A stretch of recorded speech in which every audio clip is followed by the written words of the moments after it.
You guys, today is the 25th of November. It's an early preview episode of Week 14, officially known as Week 14 of college football, and more unofficially known as Rivalry Week, which is also known as my favorite week to gamble, you guys. And I get to hold your hand, and I get to take you on the journey. And it's going to be a winning journey. I have no doubt right now that my picks for this weekend are going to get you rich. Okay. I will say I'm not a big fan of parlays, especially in college football. If you do that, you are psychotic. I love you to death, but if you're putting up parlays in college football I don't care if it spreads, money lines, whatever you think you're being, whatever. I had Alabama in two separate 4-leg parlays against Oklahoma, money line. No, you don't need to cover. Just win. Real quick, actually, speaking of Alabama. There's a number of videos that I saw this past, 24, 48 hours. One of them was talking about how Kalen DeBoer might go to Penn State.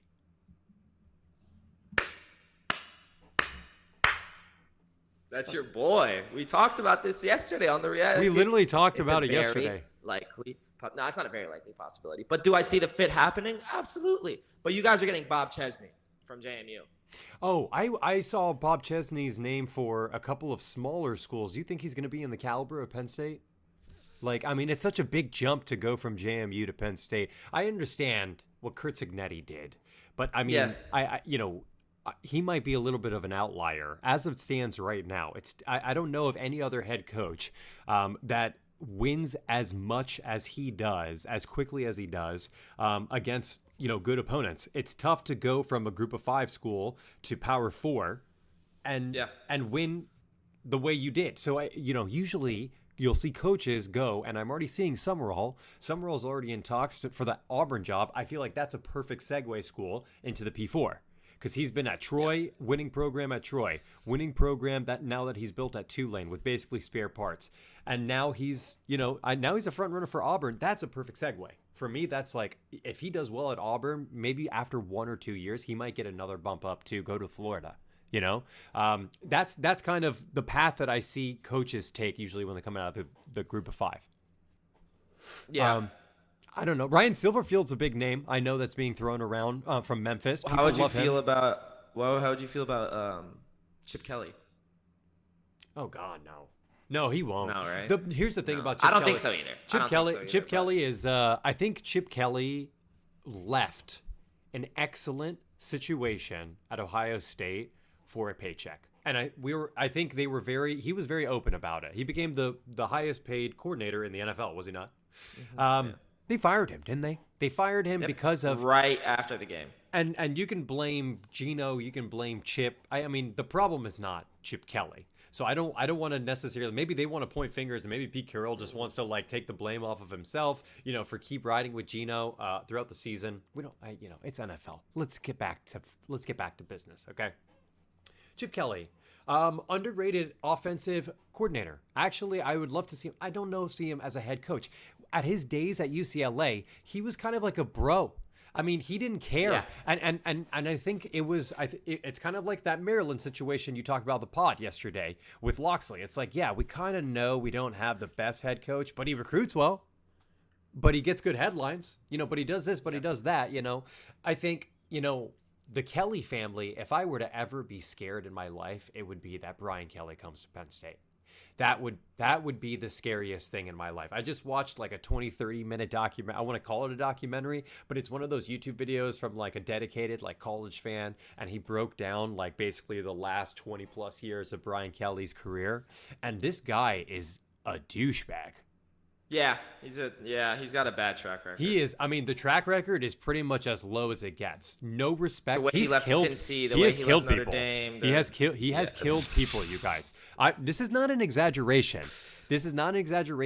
During a football practice, 50 plus mile per hour winds, he had a kid video record the practice from a freaking scaffold, falls over. The kid dies.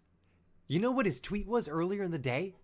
His tweet earlier in the day was like, okay, cool. Looks like they want me to videotape football practice. Guess I've lived on this earth long enough. I swear. It's is insane, out of a movie. Brian Kelly, Wow. if he comes to Penn State, I think it would look really, really bad. Yeah, no, you guys don't need that. Nope. I I take get that really back. scared. I get scared. take that I get back. scared. Yeah, I get scared yeah, thinking yeah. if he ends up coming. I understand LSU and Brian Kelly have an awful relationship right now, but with what happened with the governor and everything. And at one point, I did say like, hey, like Brian Kelly is getting treated unfairly as far as his exit. You guys signed a contract. You need to pay him out. They're trying to, make sure he doesn't get paid out. But I had no idea the extent of the way that this guy's attitude is. I'm talking about Brian Kelly on the sidelines, the way he's treated his staff, his players, and the disrespect. He definitely, this is karma, 100%. This is karma. Notre Dame fans are freaking raving. They're so happy with Marcus Freeman. Yeah. I'm happy they got Marcus Freeman. Marcus Freeman's a great guy. Yeah.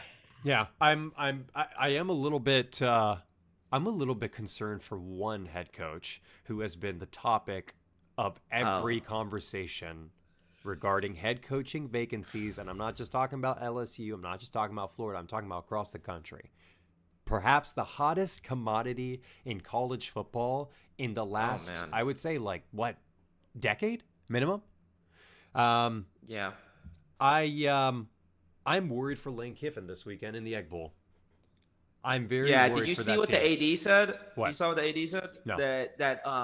So remember, I don't know if you remember, but first they were saying, he needs to make a decision before the Egg Bowl, I believe was what the rumor that came out was. And then Lane Kiffin went on Pat McAfee, and he right away kind of was like, no, I actually did yoga this morning with the AD. That's not the case. And real quick pivoted, and then he brought Q and Lacey onto the thing. And he did all that. And then the other day, the AD, I believe, or the chancellor, one of the two, they put out a statement saying that, they are focused on Mississippi State in the Egg Bowl and looking forward to competing and continuing to compete. And they expect Lane Kiffin to make a decision after the game. This was an official statement by Ole Miss telling the public that you will get your decision on Saturday, the day after the Egg Bowl. And that's just crazy to me.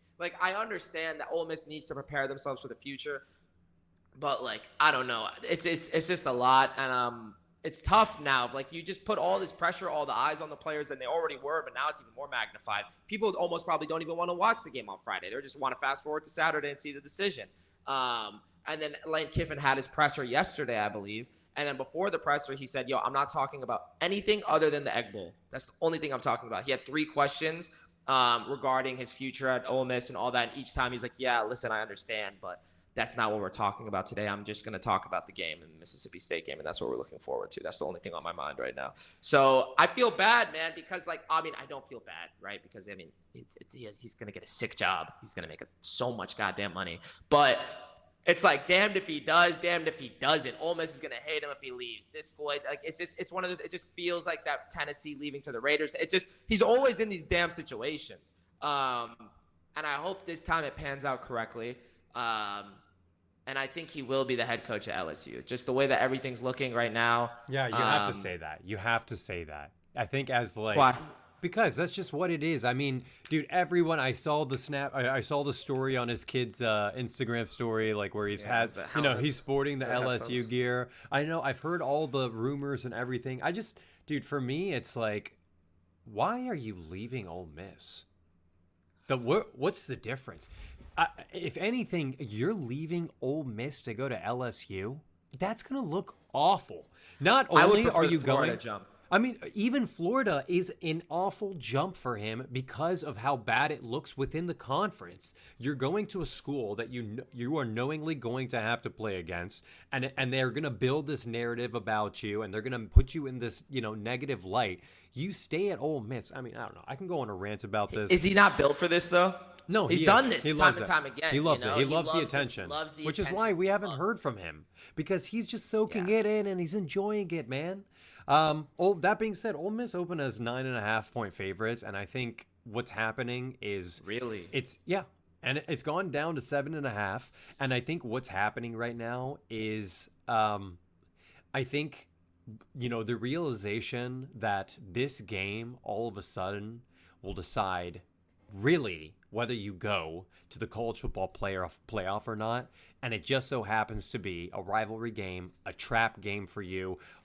Mississippi State definitely better than they were last year. Blake Shapen is a real quarterback, and they have a real head coach as well. The problem is they're fighting for a bowl game. That's what they're fighting for here. This is still their biggest game of the season. And the Cowbells, Mississippi State. Yeah, Right? yeah. And the Cowbells and whatever. It's a fucking noon kickoff. It's 11 local kickoff, is it not? Yep. I mean, this on is Friday. Dude, it's on a Friday too. How many kids are going to be back at school in Starkville? I don't know.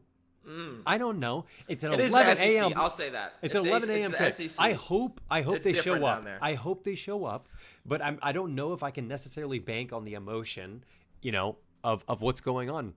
I still think Mississippi State plus 7.5, where it's at right now, is a lock. I think just enjoy that. I think this game That's has where been the sharp is at. The sharp money is over there on that plus the, 7.5. a lot of the money. I believe if it could. I mean, how much? Tell me how much money is on it. So right now it says 22% of the bets on Mississippi State spread, but 45% of the handle. Yeah, I mean that's I think what it takes to beat in this weekend in particular, what it takes to beat a powerhouse team is emotion. And we already have the media building emotion around the game.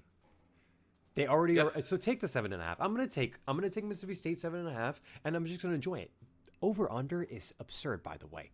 They know that Mississippi State has a team this year. 62.5 points. Can I ask you, do you think that the outcome of this game, win or loss, will have any impact on his decision? That's a good question. I think if Ole Miss wins this game handily, I think it may incline Lane Kiffin To stay. And it has to be handily because of what's happening around the game right now, because of the nature of how important this game has become. If he dominantly wins a rivalry when all the lights are on him, he will probably Solidifies that playoff spot. Yeah, he solidifies a home game playoff spot, potentially. I mean, maybe not, but potentially even a home game. So who knows? Who knows? I think, but that's the only scenario. If the game is close, I'm talking field goal to win the game, he's still probably 1 foot out the door. If he loses, it's been an absolute pleasure, Ole Miss. Oxford, we had some great memories, but it's time to go start fresh at LSU. So Let's go. Okay, we have a hybrid ACC, again, rivalry weekend, you guys. ACC-SEC matchup. This also will be on Friday. This is a 3:30. Now, last year, this was on Friday, but it was the 7:30 game, and it was a night game. It was at Georgia. I think Georgia Tech was 2 or 3 touchdown underdogs also. I think maybe 17 points at the most. Georgia Tech, Haynes King was, I don't want to say he was under the radar because he was still on people's, people were talking about him at the very least. They knew that if they were going to win the game, it was going to be through Haynes King, and they were very close. 7, 8 overtimes, whatever it was. Haynes King played his heart out. He's been playing his heart out this whole season. The 2 slip-ups so far has been once because they cannot stop anything on defense. That was against NC State. They can't. And 2 is what happens if Haynes King has a bad day. And he had a bad day. He had glimpses of a good game against, who did they lose to last week? Gosh, I'm Pitt? blanking. Yeah, Pitt. They had glimpses. Yeah. That back shoulder in the back of the end zone throw that Haynes King had to go, to make it within 2 scores. I thought that was awesome. That was in the first half. But he threw some really bad picks. One of them was a pick 6. We talked about it. You're in the red zone. You're about to score. You throw a pick 6. Instead of being down by a score, you're down by 3 scores like that. So the question is Haynes King going to have a good game? Because that's the only scenario they win this game. And there's enough emotion in this game that I have already taken it, mentioned it on the pod yesterday. I'm taking Georgia Tech. I took it at plus 13.5. I see at some places you can get it at plus 14.5 right now too. I would highly recommend getting it. I think it's a solid play. I think this game has been it's been close, and now you get Georgia Tech at home. They're going to treat this game like it's the biggest game of the year, of course. They're officially out of the college football playoff conversation. They were teetering to begin with, but they are completely out of and they're out of the ACC contention too at this point. So yeah, this is their game. This is the big one. Yeah, this is Georgia's really coming into form, these past couple of games, and they look like that dominant team. It's past the dominant win against Mississippi State, dominant win against Texas. And Georgia Tech has looked, like they almost lost against Boston College. That game was a shootout. And then, they lost to Pittsburgh. I think that they're fired up for this game. I mean, they always are. It's rivalry week. Anything's possible. If there's a head coach, it went to OT, right? Wasn't that last year? It was 7 or 8, I think. 7 or 8 OT. That 13.5 line though, that's just too much, is it not? No, I mean, look, if there's a head coach, going to dominate and win this game. Yeah, I mean, look, and they're gonna win and they're gonna cover. Yeah, see, the thing is, I was thinking to myself right now, if there's a head coach out there that can turn a 13.5 point favorite and still make them feel like they're an underdog here, I feel like it's Kirby Smart. So maybe I'm. It's just. The problem, Brandon, is it's the rivalry weekend, bro. I mean, I know, dude. Carson Beck right now. Carson Beck is playing out of his mind. He's playing out of his mind. He looks so good. What if he doesn't this weekend? What if he plays? Oh, you mean average? Gunner? Sorry, Gunner Stockton. What did I say? Yeah. Carson Beck. Did I really say that? Yeah, it's okay. Good God. Because he did look good this past week too. He did look good. No, I'm talking about Gunner Stockton. God, I can't believe I brought up that. He does not look good. We're going to get to that guy in a second. We're going to get to him in a second. Don't you worry. No, I think Gunner Stockton has been playing lights out. I mean, he is so good, and he's efficient with the ball, and he knows when to tuck and run. I like him a lot. And he's a dog. Me, yeah. I mean, he's rightfully so on the correct team because he's a dog. He's, he will put down the shoulder pads, and he will fight for more yards on his runs too. And I love that for Georgia, but this Georgia team is not the Georgia teams that we have seen in the past few years, and you know it. Yeah. You know it. I agree. Their defense is not like that. They're allowing tons of yards to Tennessee and Ole Miss and Alabama too. I mean, it's just this team is winning off of grit, and if they might win off of grit this game too, but usually those gritty games, one possession, my guy. Yeah. So we'll see. We'll see. Rivalry weekend. Good God. Texas A&M at Texas. There's a lot to. Oh yeah, It's on Friday. It's the Friday. We stick to the Friday slate. We're sticking with Friday. Let's do it. Yep. Texas and Texas A&M. Texas A&M. They've had this. I'm taking Texas plus 2.5. I'm taking Texas plus 2.5. I don't even care. Yeah. Convince me otherwise. All the money is Convince actually me otherwise. on Texas A&M. Convince me otherwise. 84% of the handle is on the Texas A&M spread. 84% of the bets. The problem is as of right now. The last time I saw a plus 2.5 home dog against Texas A&M, it was LSU, and we all know how that game went. Okay, so right now, listen. I am going to cry at the end of the game when Texas A&M wins by 30, but I will be taking Texas plus 2.5 because it's just you're telling me that at DKR they're getting dog and it's a rivalry game. I mean, bro. I've seen this game before. I know Texas can play to their potential. I mean, Arch Manning had 6 touchdowns last weekend. Whatever. It looks like to me they can at least put up the offense to keep up with A&M. Their defense has been shaky. They're going to allow points. 51.5 point over under. Anyway, I'm rocking with the Texas spread. I am as well. I think Texas is going to win this game. I think that it's going to be a home game. Texas is, Stark has taken all the noise that Texas has heard. I mean, they're out of the playoffs, right? 3-loss team. There's no way. I don't see them. There's no way that they make the playoffs. But I think they're pissed off. I think Arch Manning is coming into form, and Texas A&M has been one of those teams. I mean, we saw them against South Carolina. That looked shaky as hell. I've been saying all year, Texas A&M is not a first-half team. So if there's anything that I am going to take, it's the first-half Texas spread. Ooh, that's smart. That's actually smart. I'm going to do that. 100% I'm taking that. But I feel like this is the game, and this is the team that has the ability to not allow Texas A&M to get going in the second half. Every other game that they've had where they've been able to do that, they played a team that has a much more shaky coaching staff, a much more shaky program against Florida, against LSU, against South Carolina, against Mississippi State. All those games, they turned it up in the second half. I don't see them doing that against Texas this week. This is a home game. It's rivalry week. It's on a Friday night. Texas is playing. This is the last hurrah. This is Stark's last hurrah. Shut everybody up. Beat this undefeated team that everybody's saying is going to win the national championship. Put it to rest. put it to rest. You guys got off to a shaky start in the beginning of the season, but you came together at the end and, bring the momentum going into next year strong. Yeah. Let's go. Come and on. hopefully Arch show the comes transfer back. portal, everybody that's hitting the transfer portal, show everybody what they're going to, give them a reason to come to your school. Yeah, and Beat this undefeated team. Dude, Arch is really like they're running the screens a lot. The wide receiver, those out wide receiver screens. So I don't even want to say, but Arch it's looking more confident in the pocket. More comfortable. The medium throws especially that I'm seeing, he is hitting receivers in stride. That is not something. If I saw this Arch Manning week 1 against Ohio State, they would have put up more than 7. I'm just saying. They would have put up more than 7 points for sure.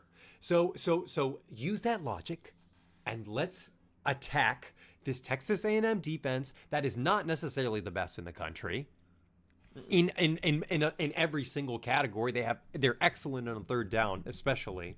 But yeah, take advantage of it. Sark, let's close out the season the right way. Let's close it out with a win. 8-3 Texas fighting for 9-3. God, fighting for 9 wins, and the SEC is tough.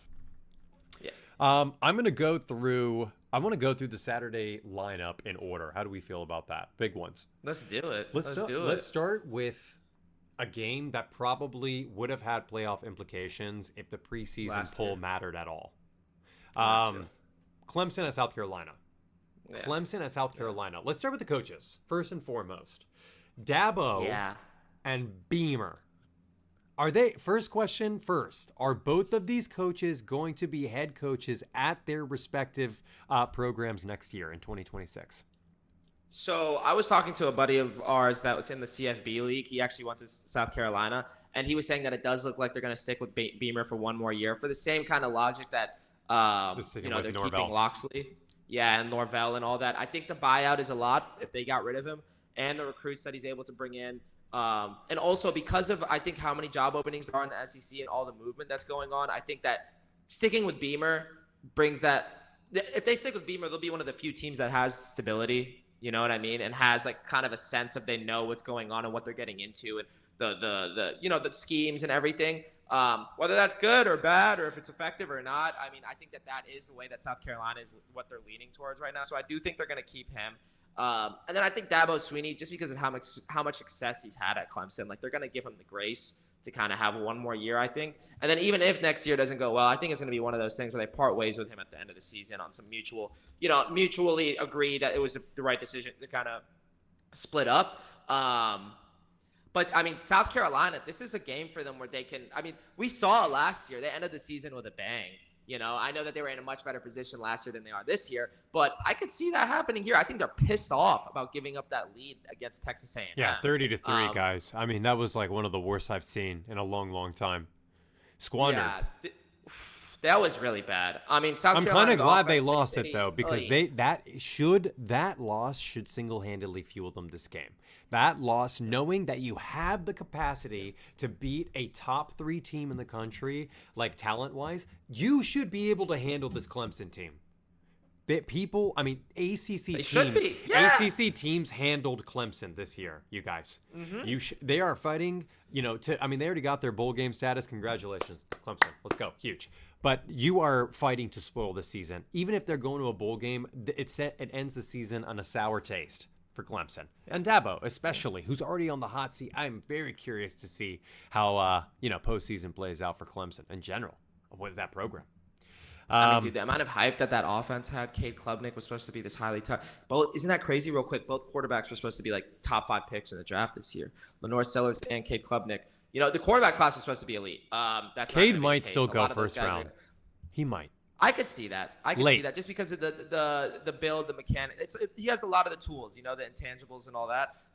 Lenore Sellers, though, I don't know what's going to happen with that guy. He's too young, and that's not a problem. Just I don't know. I don't transfer think he's gonna go somewhere. To the draft, but will he be? Yeah, will he be at South Carolina? No, transfer out. I mean, this is the same story from last year where his dad told him like, no, stay at the same program. It'll play out well for you. Obviously, did not play out well for you. That's But I love that because in today's landscape, I mean, we're seeing the complete opposite. We saw what Nico's dad did, and demanding more money from Tennessee and all that. So it's nice to see somebody take the route of, no, we're going to stay and build and continue to grow in this program. have that continuity and that stability. The problem is, Brandon, you know what the problem is? But when push comes to shove, right? This is not college football anymore. This is a professional It's not. sport. We are paying these athletes. This is a fully professional sport.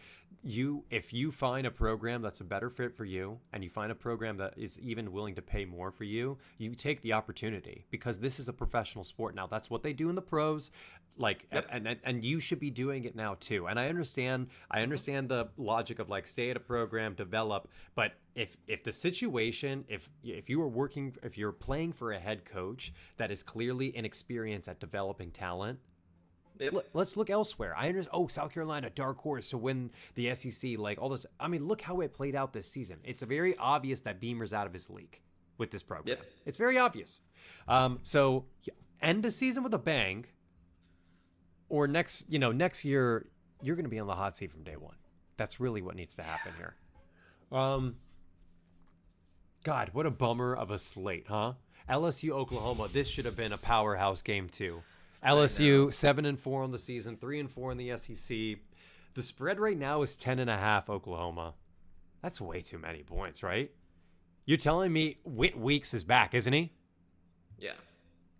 This is their last hurrah. There is no way. They have so many There's no seniors way on that team. Dude, this is their last game. This is literally what's the over under? That's what I want to know. Take the under on this game. It is 36.5. Take the under. Take the under. Wow. 100% take the under. That's crazy. Dude, it looks like that's where all the sharp money's at. Dude, too. this is gonna be one of those games that ends like 13-10.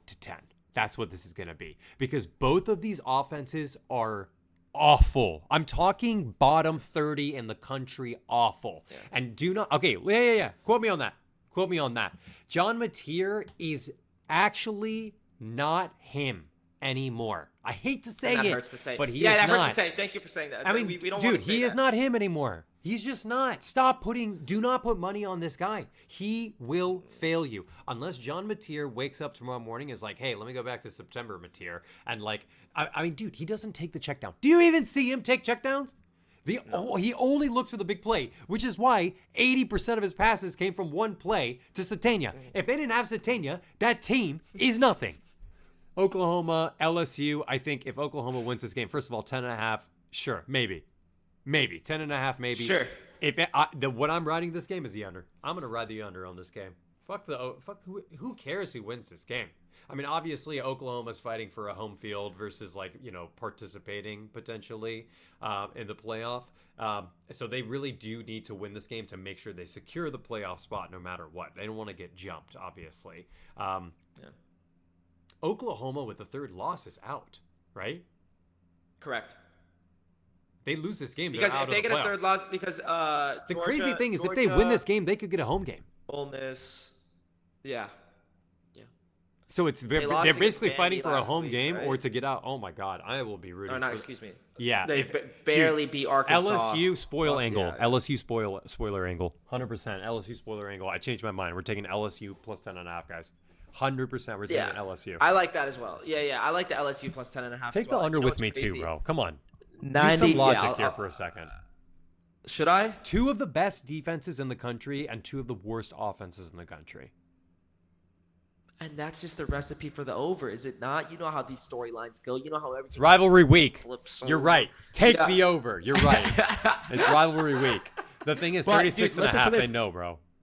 86% of the bets, 92% of the handle are on the Oklahoma spread. Yeah, of course. I mean, I'm not surprised because Oklahoma's the better team. There's no question about it. But is it really that much? They only won by one against Arkansas. It's hard. It's really hard to compare defense because that's all these two teams have is defense. That's it. And really, wait, can we change back? Let's do the under. I want to do the under. You see what I'm working with here? We're taking the under and we're taking LSU plus 10.5. Okay, stop freaking losing your marbles here. Okay, next, absolutely disgusting, absolutely filthy game, and I cannot wait to watch this in Knoxville, which is not a home. I mean, you want to say it's a home game for Tennessee, sure, but Vanderbilt heading to Tennessee for the juiciest in-state rival. This game is going to be disgusting. This might be like Diego Pavia moment right here. This is like improvisation and like backyard football versus schematics and like play calling, and like it's gonna be awesome. Oh my god. I think Diego Pavia right now is he's set up himself potentially to be in Heisman conversation still. I think just at least in the conversation. Not to say that he should win it or anything. The last 3 games, 365, 377, 484 passing. 3 touchdowns, 5 touchdowns, and in that 3 span, he's had 1 interception, and he's been sacked 10 times. So he is producing at an incredibly high rate. His quarterback rating is disgusting. I mean, and it's against Texas and Auburn, who are both pretty good defenses, and then Kentucky, who's an awful defense, obviously. He had his best game of the season. So right now he's primed also, and he's about to play, as bad as Kentucky was with their secondary, he's about to play a team that's just as bad with their secondary. Yep. 2.5. There's no way you're giving this guy underdog 2.5. Diego Pavia is going to use that to fuel him to win this game. I am riding Vanderbilt blindly here.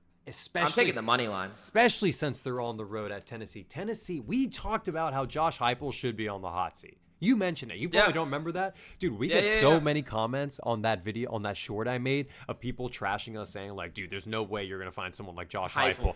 Okay, shut the hell up, dude. Josh Heupel is going to give you another 8-4 season. Congratulations, Tennessee. Like, if you lose this game at home as a home favorite in an in-state rivalry, it looks, I mean, anyway, we can talk about Heupel in the offseason. But, Tennessee will have another continually mediocre season despite having incredible talent on that offense. Their defense just isn't there, and it won't ever be. It seems like Tennessee's defense just will never be. And I think Vanderbilt's going to out-physical this team. And, Tennessee's rush defense is better than their passing defense. They have a decent rush defense. But you need better than a decent rush defense to stop this Vanderbilt team. They're a tough physical team. They find ways to run the ball. It doesn't matter against who. They will run the ball on you. So you have that recipe combined with the fact that you guys aren't able to stop the pass that effectively. Pavia is going to find a way to pull this off, if anybody does. And it's an in-state rivalry. It's in Tennessee, but Vanderbilt's going to travel. We know that. Those Vanderbilt fans should be there. I'm not saying that it's going to be like the Michigan-Maryland game where it's all Michigan fans. But, I mean, there's going to be an atmosphere there where, like, the Vanderbilt fan base is going to be felt and it's going to be present. And who thrives more than Diego Pavia in a rivalry week game, all eyes on you, prime time? Like, come on. Like, this is a recipe for a Pavia masterclass. I can't wait for this game. Bring it home. Bring it home. Bring home the money line. Yeah. Yep. And you know what? What else Tennessee is really bad at? Time of possession. Yeah, of course. We talked about it. They're one of the worst. Here's the thing. Here's the thing. It's hard to take time of possession and single it out. Ole Miss, low-key, is one of the worst in the country on time of possession too. But it's just they score quick. That's what it is. Mm-hmm. It's not a problem. It's not a problem for Tennessee that they score. It's not. But if you are scoring quick and your defense is on the field for like 80% of the game time, it's not good. Obviously, 80% is absurd. That's not what the case is. But if your defense is on the field a vast majority, they're just getting more reps and they just are going to get tired faster. And so that's why they just give up scores. This team will just give up so many points. If anything, take the over. I know it's disgustingly high, 65.5 for this game. Take the over. Enjoy the fireworks in this game. You know, it's gonna be awesome. I really, really think Vanderbilt pulls this one out. I think Vanderbilt has proven that they can, and this solidifies a spot in the college football playoff for them. So, congratulations, Vanderbilt. Vandy, Ole Miss, Georgia. And then who's the last SEC? I think Alabama. Those are the 3. It's going to be Alabama, Texas A&M. I mean, dude, it could be. I read Texas A&M. You know, those are the 4. If A&M and Alabama win this weekend, they're going to meet in the SEC championship. But if Georgia, like if either one of them loses, they basically play against Georgia. So the question becomes, like, out of those 3, are all 3 going to make it in? Like Georgia, Alabama, and A&M, or is only 2 out of the 3 going to make it in? Because there's a scenario where if Alabama loses to Auburn, I mean, they're done. Yeah. Then it's Texas A&M and Georgia. If Texas A&M loses to Texas, I mean, they're still in the playoff probably. Yeah, they have to be. They We're gonna have find to be, out. right? We're gonna find out. Oh my god, I hate this committee and all this freaking Another really interesting spread, real quick. We don't have to go into too much detail, but Eli Drinkowitz, who has been brought up in conversation for That's potentially another one. the Florida job, Yeah. is about to travel to Arkansas, where Bobby Petrino, who you and I both thought was going to be the next head coach of Arkansas, low key. He's probably not going to be. He never got a win. He didn't get a single win as a head coach. 0-7 in the SEC. Arkansas, who started the season, I think like 2-0 or whatever, and then they got absolutely housed by Notre Dame. Yeah. They now are 2.5-point dogs hosting Missouri. Is Petrino going to get his first win here? I don't know. I mean, I understand it because like I think Mizzou is kind of like checked out a bit. I mean, this season, dude, they put up 6 points. I understand Oklahoma's defense is like that, but putting up 6 points, dude, Pribula threw some pretty bad passes. He is clearly not at 100%. No. But let's take Bobby Petrino. He gets his first win, and it's an SEC win in a rivalry week that he's able to put up points. Another disgustingly high over-under at 58.5. I love this game. I like that narrative. I love this game too. Let's give Petrino his first win, and maybe they'll consider him. With a win of this magnitude to close out the season, maybe they do consider him for next year's position. Who knows? Because the list is not very long for Arkansas. I feel like as far as SEC jobs, probably the worst. Because as far as like, once they added Texas A&M and Texas to SEC, like people don't, when the people who live in that Dallas-Fort Worth area who used to go to Arkansas so that they can play in the SEC, they can go to better schools now and that are closer to home and play a better caliber of SEC play. So Arkansas low-key, like they got shafted. If anything, Arkansas should go to the Big 12. We can talk about this in the offseason, but I think they would be more suited in Big 12 play in general, especially with how their talent, usually ends up. So I still think let's get them the win here. Let's get them one SEC win, you guys. Come on. That's what we're rooting for. Who's rooting for Missouri here, by the way? And if you are, shut the hell up and write it in our comments, okay? Love you. Kisses.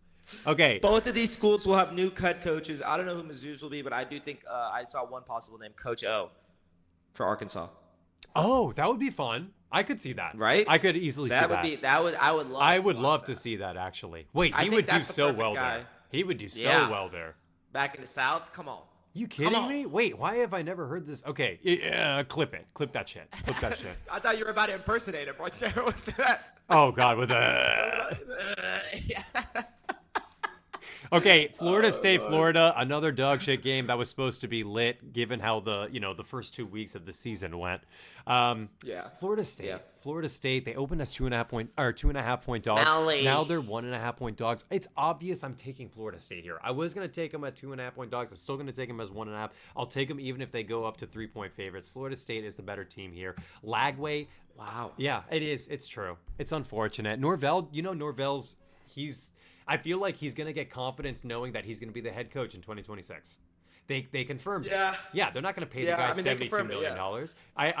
And I think he's going to use that confidence to beat this. Florida hasn't beat. I mean, come on. I mean, it's unfortunate, but they just can't beat anybody. If there is ever a time for Florida to be vulnerable at the Swamp, it's this year. They've lost so many times at home. Florida State walks away with the win here. They get to go to a bowl game. Congratulations. You get to play. Who do you think they're going to play in a bowl game? Let's think. Cincinnati, probably. Sure. Let's see that game. Let's see Florida State and Cincinnati. That'd be fun to watch, right? Yeah. That would be fun, actually. Yeah, that'd be fun. I hate both of these teams. Yeah. Are you taking this game? Are you touching this game? I'm not touching. I respect that. Actually. For once in my life, I respect you for that. I will say it's because both of the teams are ugly. Both of them are very ugly right now. Florida, in the worst possible place it could be, probably in the last 20 plus years, is this season. This is the worst they've been. Florida State, coming off a season where how many wins did they have last season? 1 or 2, whatever. Yeah, something like that. Yeah, Florida State, obviously, they're fighting for a bowl game, so it's going to be better than last year. But I think I just don't see it. I don't see Norvell turning this team around next year. I just feel like, Florida. I don't either. Hell no. You know that the contract is through 2031 with Norvell? That's why they can't fire him yet. They can't. He is.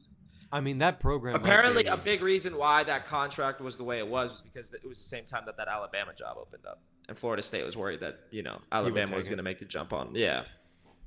Imagine if they did. Yeah, Speaking of right? Bama, speaking of Alabamers, Ty Simpson. Oh boy. Ty Simpson on the road at Auburn. Oh boy. Oh god, why are we doing this? It's 6.5. It went down to 6.5. Sorry, it went up to 6.5, I should say. So it was at 5.5, I saw, and now it's at 6.5. It's been teetering around a score. Let's just be very honest with each other. This is the definition of a rivalry trap game. That's what this is. So I want everyone to everyone close your eyes. Everyone close your eyes. And I just want you to envision that button that says +6.5 Auburn. And I want you guys to just click it with me, okay? Okay, now open your eyes, hit submit, and congratulations on your free money. Look at that. You closed your eyes, and then after you open your eyes, all of a sudden you're richer. Because guess what? Auburn's going to cover. I've said that. I know I got shafted last year. And was it last year where Milroe went off on them? Yeah, I think so. Maybe it was 2 years ago. I don't know. I've seen the game winning. I've game seen winning, this. I think was 2 years ago. Right now, Ty Simpson is a great quarterback. That offensive line is physical as hell. Auburn has shown glimpses of defense this year with no offense whatsoever. Now they're rocking the backup quarterback, Deuce Knight, 5-star freshman. And Auburn looks good. Auburn looks competent, don't they? Auburn looks actually good. I enjoy watching them on offense. Now their defense slipped a few times, even against Mercer. Like, I'm pretty sure the game was tied, like almost going into halftime or something. Maybe not. It was like in the second quarter, because I only tuned. It's Mercer. I'm not gonna watch that stupid ass game. SEC, fix your shit. I know next year they got the nine game schedule, so it should be okay. I don't know. Yeah, it looks like they were up 35-17 at the half. They scored with 3 seconds to go. So Deuce Knight looks freaking good. I mean, really, it's not even about Deuce Knight for me, because that other guy looked pretty good for them too. What was his name? The other Ashton. Yeah. Ashton Daniels, I believe. Yeah, something. Ashton Daniels, and now Deuce Knight looks good too. I mean, Jackson Arnold was clearly the issue, and it was DJ Durkin. DJ Durkin famously was the head coach of Maryland not too long ago, and he gets demoted into this role, and then he gets thrust upon with Jackson Arnold. Poor guy. Jackson Arnold, I hope you're listening. You're probably the worst. You're probably the single most overrated quarterback in the last, I want to say the last 10 years. You are the single most overrated 5-star quarterback I've ever seen. It's so disgusting, actually. Anyway, for another time, Jack, we said this in the offseason too. They said they don't know if it's going to be Deuce Knight or Ashton Daniels playing this game, but either way, I mean, it's better. We're going to get offense. We're going to get offense. And DJ Durkin right now is kind of like, he might not be at that program next year if John Summerall comes in. I don't know if he's going to keep him or not. So DJ Durkin kind of is like showcasing, is he not? This is his resume. This is his resume. So if he has to put up offense. That's what he's known for. He has to put up offense against Alabama. That's the only way he will be taken seriously going into the offseason for any coaching positions upcoming that are worth note. He has to put up. I'm being dead serious. He's only had a couple of instances, and he's doing well so far with Ashton Daniels and Deuce Knight. But let's close this out. Let's keep it close. You don't have to win. Yeah. Keep it close. What do you think? You taking Auburn or are you taking Alabama here? Yeah, I'm taking Auburn here. Dude, it's just like I'm not taking even a Auburn question. 100%. It's rivalry weekend, you guys. It's rivalry week. We talked about Kalen DeBoer. I just feel I don't know. This is one of those games where I could see shit just kind of flipping upside down for him. Yeah. If he loses this, the talks are going to start. No, if he loses this, there's a good chance he might not be the head coach. Because I mean, just being very serious and very candid, if he loses this game, it's going to be the second 9-win season, and it's going to be the second time in a row they're snubbed from the college football playoff for having 3 losses, one of them being pretty bad. So I don't know. I think he might not be the head coach. It's going to be interesting. He might not It's going to be interesting. He might not be the head coach if he loses this game. And then if he's gone, Lane Kiffin goes to Alabama. Oh, wow. That would be really fun. That would be. That's probably a team worth leaving. Ole Miss for. Oh my God. What a crazy story that would play out. I would love to see that actually. Yeah. I think that covers SEC, which is like all powerhouse matchups, by the way. This is why I love rivalry weekend. Let's go to the Big Ten. Oh, Okay. we're almost there. Listen. Let's not talk about Penn State, Rutgers. I don't want to talk about Maryland, Michigan State. I don't even want to talk about UCLA, USC, because this is 21.5-point freaking spread. The Wisconsin, you know what game will probably be really, really entertaining to watch if you are a defensive guy is going to be Iowa at Nebraska. Yeah. What is it? It has a nickname, that game, doesn't it? Yeah. I think it does, but I can't remember off the top of my head. Like, I did see George Kittle calling out Will Compton on SVP after the game last night. Yeah. Apparently, Will Compton shot him a text or something saying "Oh, we're on your head top." And then George Kittle was just great. He's great in the media, great personality, and all that. So he was just having so much fun with it. It was awesome. He was like, "I'm on your ass. We're on your ass. How dare you text me something like that Monday night when I'm about to play on prime time." And we're still gonna whoop your ass. It was awesome. Nebraska doesn't have Dylan Raiola. Still, I mean, Nope. obviously broke his fibula, tibula, hibula, whatever it was. Yeah. But he was looking good this year, man. I hope he bounces back. Oh, he'll come back. I mean, really, truly, Yeah. great player. I mean, he's fun to Yeah. watch. The fake Mahomes. But the final score of this game will probably be like 6-5, realistically. I think Iowa, Nebraska. I'm being very honest. I think 6-5. It's a realistic score. It could be. 7-5, I could see that happening. 7-8, maybe. Iowa, Nebraska. This game is just like I don't see any sort of offense developing. I have a backup quarterback at home, basically using like that backup quarterback fuel. And then you have Iowa, who's Mark Gronowski is. I mean, he looks cool sometimes throwing in the pocket, but not really. Indiana, Purdue, also an awful game. There's two good games in the Big Ten. We'll start with Oregon at Washington. Let's do that. You know Jed Fish is also apparently on some coaching boards? Yeah. What do you think about that? How would you feel If I was a Washington fan? if you were a Penn State fan and he possibly could go there? I wouldn't mind Jed Fish as a head coach. Jed Fish is dope. As far I like Jed all I've Fish. heard about Jed Fish is that in the coaching world, he is highly, highly regarded. So like within the coaching community, particularly, he has a very high regard and I'm not sure why. Maybe it's just how he holds himself or how he treats his team. But he clearly is having two, I would say, above average seasons in a row at Washington. And they lost everybody when DeBoer left, right? They lost everybody. Yeah. Everybody. Right? Half that team got freaking drafted and the rest of them. And they're looking good. I mean, that offense looks really good. Yeah.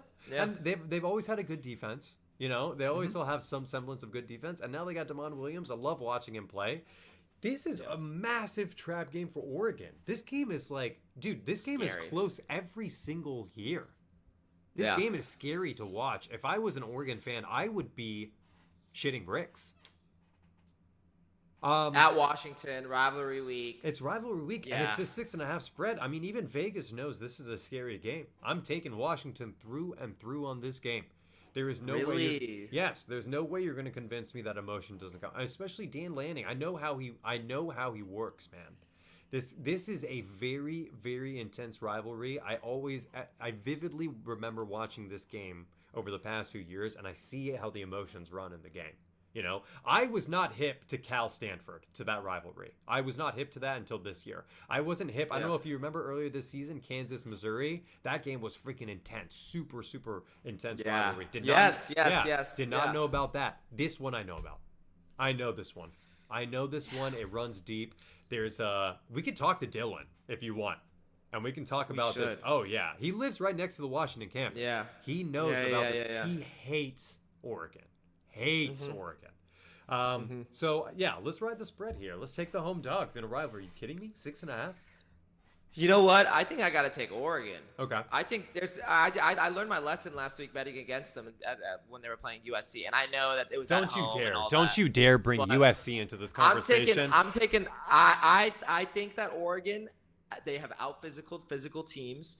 Washington has struggled against physical teams. Yeah, you're right. They really showed up against Notre Dame. They physicaled the hell out of that game. How many yards did Jeremiah have in the first drive? What was it again? Like 44? No. I'm talking about. I said Oregon. Oregon has physical teams. Okay. Yeah. They've beaten Iowa. That Indiana team. I know, game was but tough for there's them. no way you're going to tell me out physicaling USC is like USC who's getting manhandled by teams left No, and right. I'm saying Washington has struggled against physical teams. Yeah, no, but So you're I saying, think but the Oregon, physicality- but Oregon does not have the physicality that you think they have. That's what I'm trying to tell don't you. think so? No, they're think riding that on this game- fumes, dude. They are riding on fumes. They're riding on fumes. Dante Moore is not throwing past 20 yards past the line of scrimmage, bro. The way they play games is they do 1,000 cuts. That's the way they play. And if you want to play that way, you have to be heavy physical. Okay? Oregon has shown physicality against which teams? They showed physicality against Iowa. Iowa, who's 7-4 right now. Okay. That game. I mean, they're a physical team. They showed. They're a defense. They're a good defense. Penn State. We saw that live, buddy. Minnesota. They smacked them around. Really? You're gonna tell me they out physicaled Penn State? Penn State, who's? Hey. I mean, listen. Penn State has been pretty easy to out physical. I don't know if you saw what UCLA was able to do to that defensive line. Listen, I don't think we should be setting the standard of physicality against how you play against Penn State.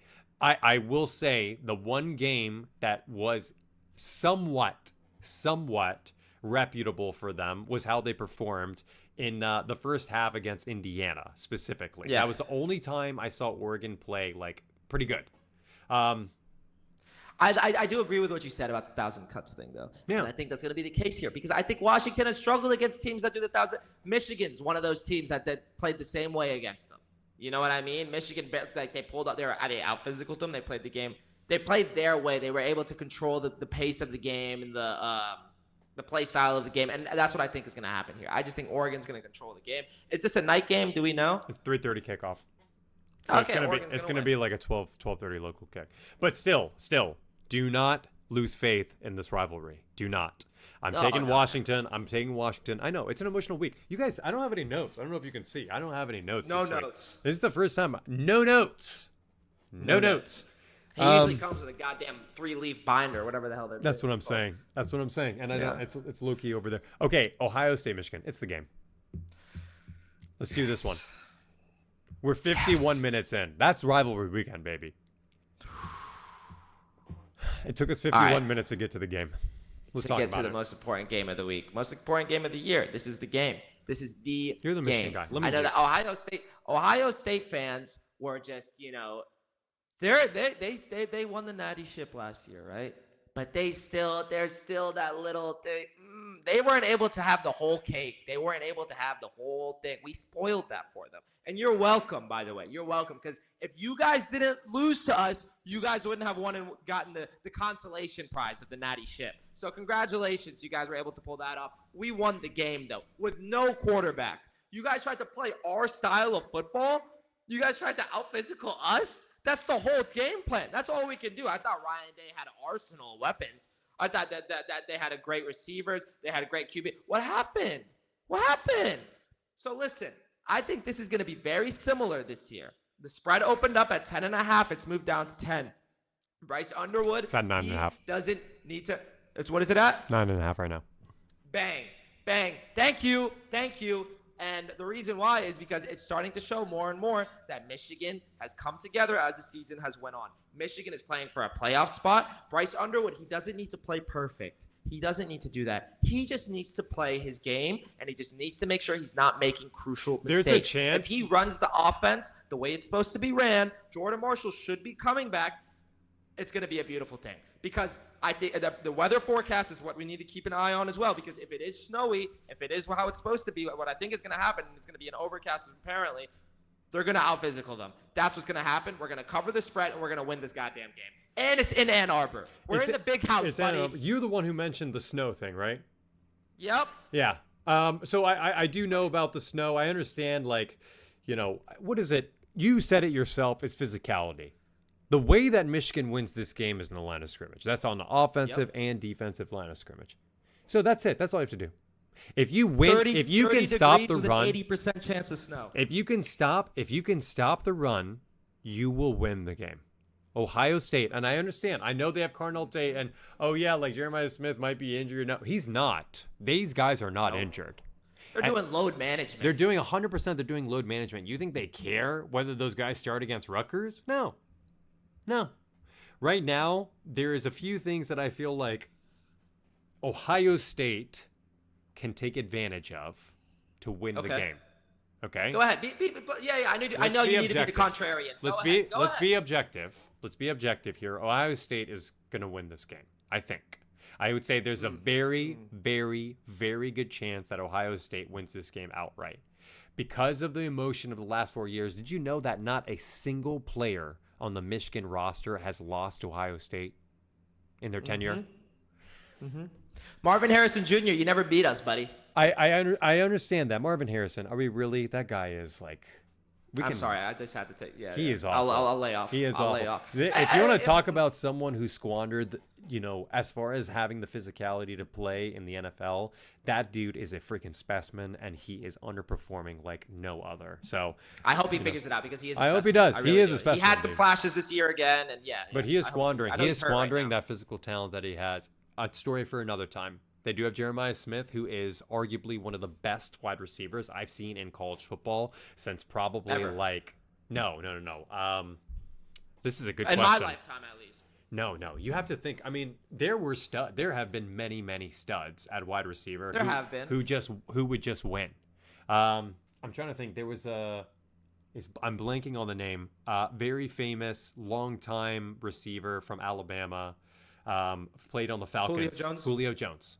I would say the last time I saw a wide receiver who would just destroy people one-on-one coverage. One man the team. Yes, one man the team was Julio Jones. I also think low-key Amari Cooper was like that when he was at Alabama too. Devontae Smith won the Heisman. Devontae Smith was really good. He was just fast, but he's like 5'10", 5'11". He weighed like 140 pounds soaking wet. So, I mean, he's a fast kid, and he's still like that in the NFL for the record. But this year, you have Jeremiah Smith, who's the best wide receiver I've seen since Julio Jones. So we're talking 10, 15 plus years now at this point. You should win the matchups. Michigan is going to run man defense. They're going to run single. They're going to run single deep man coverage, and they're going to send 4 or 5 to get to you, to get to Julian. We have to. That's what they're going to do. Minimum, they're going to send 4 or 5 every single time. So they will feel the pressure. All Michigan needs to do is stop the run and get QB pressure. If they do those two things, they win the game. If Ohio State does literally anything else, if Ohio State doesn't allow them to dictate the line of scrimmage, if Ohio State is able to get the ball out to Jeremiah Smith in space, they win the game, guaranteed. Because Michigan corners can't keep up. They won't be able to keep up with that. I haven't seen any corners keep up with that. The corners have stepped up for sure, but I understand for sure that the difference in the talent is definitely there on versus the wide receivers and the DBs. But yeah, if we're able to play our game, I mean, they said 15 mile per hour win. Like, I really feel good about this. Oh, man. I mean, Michigan has an edge. This is going to be It really beautiful. does. It does feel like Michigan has an edge in so many different scenarios here, which is why I'm still I already took Michigan plus 10.5. I took it earlier this week. And if it does fall below 10.5, I will double down on it for the record, because this is not a double-digit win. If Ohio State wins no. You don't win double-digit in the big house. Dude, there's way too much emotion to say that this is going to be a double-digit win. You're kidding me. Who has Ohio State played this year? I have to ask that. Who have they played this year? Okay, but the problem is that it doesn't even matter who you play. If you're able to hold teams to like less than double-digit touchdowns across, 10 plus games, I would say you have a pretty good defense. And Ohio State's defense, both of their linebackers are on awards watch lists. Their cornerbacks are incredibly experienced. Even Igbinosun, who was like the target of everyone last year. I don't know if you remember this, but everyone thought he was awful, and they were like, "Oh, this is by far the worst corner." Dude, they still have Caleb Downs, who's playing hybrid linebacker plus strong safety. I mean, dude, like this team has NFL talent in every single position group. Offense and defense. The key for this game for Michigan on offense, don't turn the ball over. Bryce Young, you don't need to be perfect. You just need to be good. And stick to your identity. That's what the keys are, especially if it's supposed to be overcast like they're saying.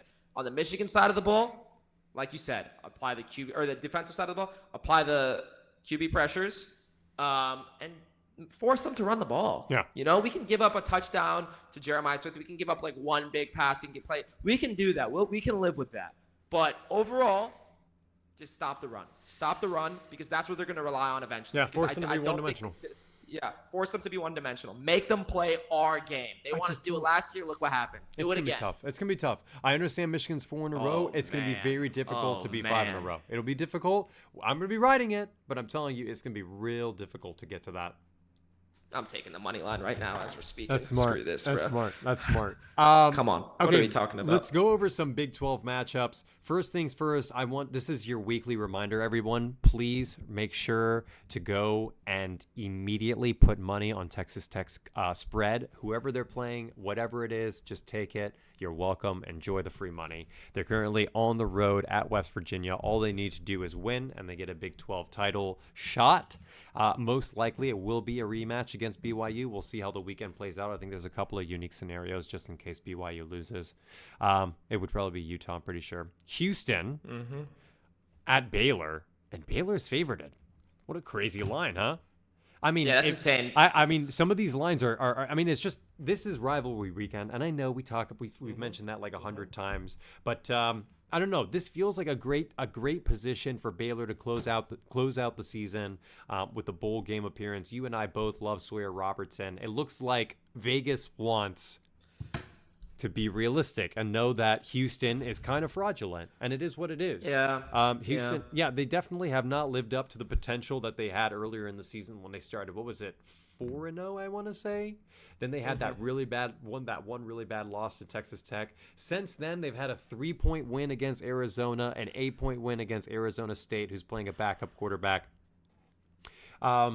And West Virginia, they had lost to really handily. I don't know if you remember that earlier, too, a few weeks ago, 45. I mean, the team just should not be in the top 25 conversation. I don't know why they are. They're still ranked number 23 in the country. Very fraudulent number next to that name. And Vegas knows it. Baylor, I'm going to take Baylor -2.5 here, actually. Yeah, this was one of those teams that I was riding early on in the season so much. You know how much I love this program and Sawyer Robertson. Yeah, what happened? You were riding them like every week.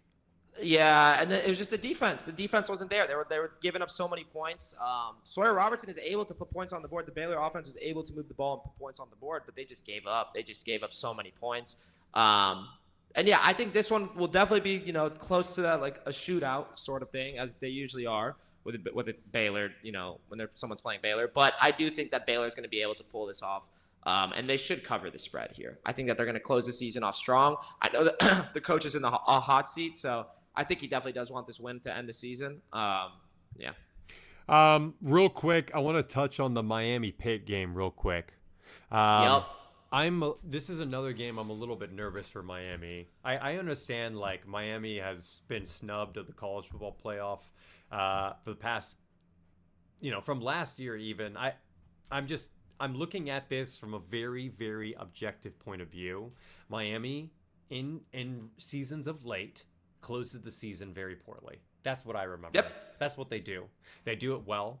And Pittsburgh, on the other spectrum, has looked pretty good, with the exception of the Notre Dame game. Obviously, Notre Dame being a top 10, probably a top 5 team in the country, in my opinion, at this point. I think if you want to be very realistic, I think you take the Pittsburgh spread here because it's a home dog. Miami looks very, very overrated, but I would be nervous taking this bet because I know if Miami has everyone healthy, they have some of the best players, especially on defense, to be able to keep the game close and shut down Bear Bachmeier. Not Bear Bachmeier. What am I saying? To be able to shut down, Pittsburgh quarterback Mason Heinschel. To be able to shut down Heinschel the way that Notre Dame did. Pretty effectively, I would say. So he is a kid after all. You just got to do a couple of disguised pressures, but this is at home.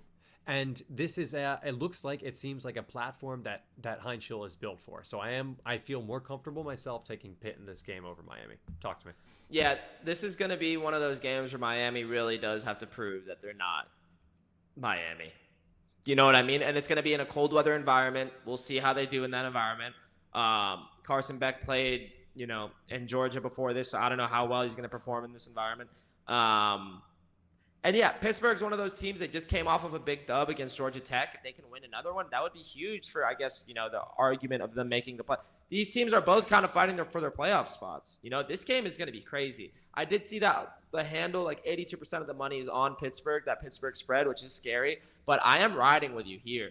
I think that, Miami's offense is just there's just so much. I don't know, man. I can't rely on Carson Beck. I just can't. And I think he is, he's the type to make mistakes, man. And this Pittsburgh defense is the type to get those mistakes. So they good. They're very good at takeaways and at getting takeaways in their games. And I think the offense is good enough to capitalize on those mistakes. They're not playing Notre Dame. You know what I mean? Like, this is Miami, and Miami's consistency and stability has always been the problem. Notre Dame's consistency and stability has never been the problem. So that's why this game is a toss-up. I think this ends like 3-point and a 3-point victory for Miami. I do think that Miami pulls off the dub, but I think Pittsburgh spread is the way to go on this one. Yeah, I agree wholeheartedly. Yeah. Real quick, is there any game that I didn't mention that you want to mention because you're a fan of the rivalry? I have one. I have Kentucky at Louisville. I didn't tell you I was going to bring it up, but Cutter Boley is 2.5-point dogs on the road, and Louisville, I'm pretty sure, is still without Miller Moss. So I'm 100% taking Kentucky because they have been coming into form. They're fighting for a bowl game here. They got 5 wins on the season, 2.5-point dogs on the road at Louisville. I love that position for Kentucky. I will say Kentucky has let me down a lot through the season. I took them against Tennessee, and that was like one of the worst things I had experienced. But Carter Bully's been doing well. They put up a big fight against Texas. The team looks better with him at quarterback. So I there's no way I'm gonna take Louisville's line. That's such a bait. Yeah. I mean, one game that I think is going to be very interesting is the Virginia Tech UVA game. I knew you were going to say the freaking We got to cover that. No, okay, here's the thing. We can't gamble on it because we live in Virginia. Yeah, that's what sucks. So we don't get access to be able to see the lines. I see it online right now. It says 9.5-point favorites. I mean, it's so obvious that you're taking Tech in this scenario. This is like... No. Yes. What? No. Yes. Bro, in what world are you taking Virginia? You're telling me you're going to take the 9.5... Charlottesville. You're telling me the team that's in the absolute gutter right now, Virginia Tech, in a heated in-state rivalry as almost 10-point underdogs, and you're going to take the home favorite? Mm-hmm. I'm a square. Let's just take a gentleman's bet. How about you and me? Oh, Bubba! And we don't have to listen. We don't have to take the spread. We'll do money line straight up. Really? You think UVA is going to win this game outright? Yeah. I say Tech's going to win this game outright. You guys heard it here on the pod. What time is it? It's 11:25, 1:47 p.m. local. Okay? Loser has to do what? Loser has to wear something on the pod that you don't want to. I want you to wear like all-out Penn State gear or something. We'll figure something. Oh, Ohio State gear. Let's get you Ohio State gear. Oh, that would really spruce up the show, wouldn't it? If I got you like an Ohio State shirt you had to wear for the entire podcast. I bet, and then you got to wear Michigan gear. I'll wear if listen to me. This is such a weird bet, but if Virginia beats Virginia Tech, I will wear a Michigan shirt on the show. Yeah, and I'll wear Ohio State. Only gear. one time. We'll choose the gear. We choose the gear. We should buy it. I will choose. Yes, exactly. Okay. Oh God. Right there. Oh my God. Okay, that is all the time we got. It was a little over an hour. Yeah, you all of a sudden. I need you, UVA. You low-key are diehard UVA fans, huh? No, you didn't have to bring the game up. I asked you. You brought the game up yourself. You wanted me to. That was bait. You knew it. You knew what I was gonna do. Dude, this is so classic. This is like if there was ever everyone thinks UVA is gonna destroy Virginia Tech. They're fighting for the playoff Virginia spot. Tech is in the gutter. This is never, ever take teams that are in the gutter against teams that are fully formed and like fighting for an ACC championship spot. This is an awful place for Virginia to be at because if they lose this game, they're out of ACC contention, aren't they? So, I mean, potentially. I don't want to say guaranteed. Potential. There's like a trillion different scenarios in the ACC because it's such an awful division. Disgusting. Yeah. Shit conference. I mean, for all I know, SMU could lose to Cal this week. Probably not, especially since Cal just fired their head coach. Oh, wait a minute. Another team in the gutter. We'll see how the weekend plays out. You guys, it's been an absolute pleasure. 2 fans, 1 pod. Tune in. Have a happy Thanksgiving. Like, comment, Have a happy subscribe. Thanksgiving. Love you guys. Kisses. Just please, if you don't subscribe, just do it. It's free. Okay? Until next time, we'll see you after Rivalry Week. See you guys.